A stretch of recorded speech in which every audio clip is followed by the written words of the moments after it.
executed Watergate perfectly. They went into the DNC, and in 1973, they got caught. Welcome to planting Lifelique bugs VR and Museum. going through files. This is a This free time, version they of just Lifelique VR stole Museum. everything for a year, New to Lifelique and VR then Museum. came out themselves. Learn how to use it in 6 and gave that information to the U.S. media. And in the old days, we used to call this a political warfare operation.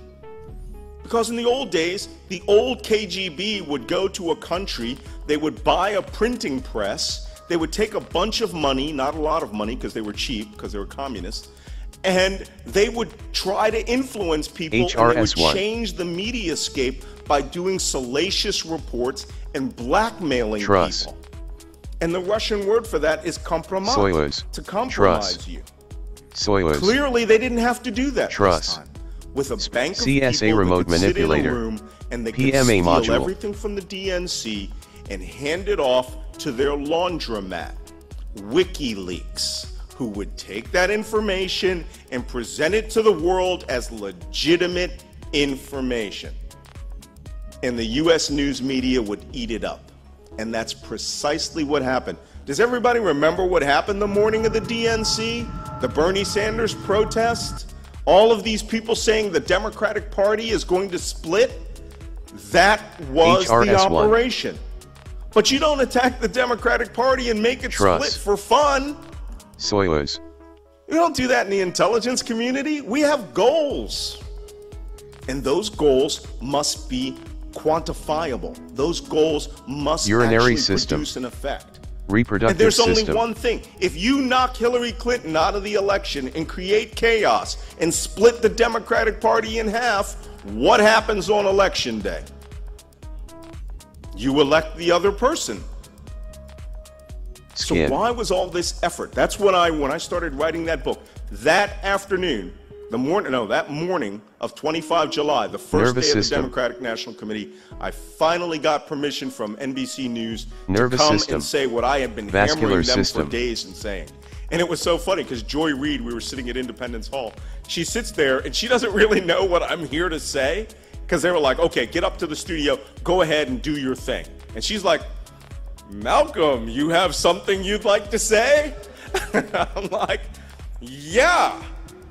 I said the United States has been attacked in a broad-scale cyber warfare, political warfare operation designed to split the Democratic Party in half and elect Donald Trump president. And it has been carried out by Russian intelligence. I am the first person in U.S. media to make that statement. I'm not even a journalist, so that's something. But the important point is, from that day on, that morning on, that was how we framed this operation. And you wouldn't believe the number of people that laughed at me. I had people just coming out of the woodwork going, that's absolutely ridiculous. Then you explain to me how all of these WikiLeaks reports, what they were for. If you read the emails, Debbie Wasserman Schultz was a close personal friend of Hillary Clinton. Is it a far stretch of the imagination to think that she might be voting for Hillary? Right?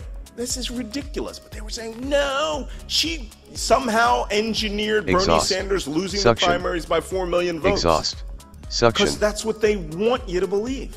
Because the only result that could stem from that is the election of Donald Trump as president. Eccentric shaft.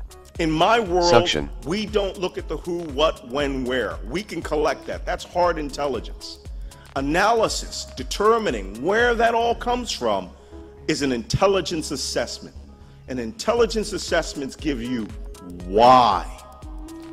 Why did they decide to risk the wrath of the United States by breaking into a party and putting their thumb on the scale, then their hand on the thumb of the entirety of the U.S. electorate? This is the first time in American history that our nation was attacked in its own elections. 3 ribosomes. Fundamental part of our American experience. And a foreign government thought they are vulnerable enough, they are divided enough, and if we do this, if we dedicate all the resources of our national political, intelligence, and special operations resources, using our spy agencies, using our version of NSA, using their, CIA, their clandestine service people, the SVR. We can choose a president of the United States. And I said this very, very early on, well before my dear friend John Brennan, director of the CIA, said it.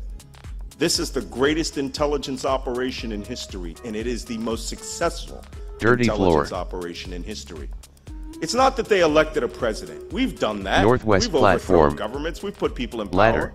But that president didn't have atomic bombs. Adalhaya 1/4K is a prehistoric site located in central Turkey that dates back to the beginning of the 7th millennium. Eliminate the entirety of the American global experience since the end of World War II and put it in the hands of Russia and China.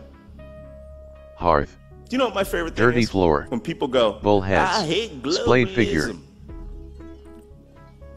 You know, we invented that. America invented globalization. Right? Wooden roof. Everything we built, when my ma was working in World War II, my dad was fighting in World War II. First time petting a all stegosaurus. Of those spam, Jeeps, don't be afraid. Trucks, just fuel, caress its head with the pipelines, controller. Oil tankers, Liberty ships, all of that was the beginning of globalization.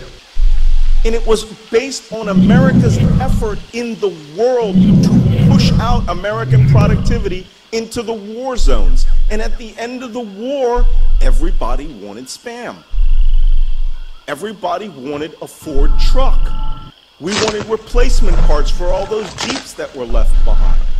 Everybody wanted to fly in comfort on, C-47 planes and go across the world. We had mastered, we created hundreds of thousands of qualified pilots, thousands upon thousands of qualified sea captains. Ships were sold for $5. And everyone in the world, in that destroyed world, wanted what we produced. We have a president of the United States that says that is the worst thing that ever happened to me. Explain to me how that works.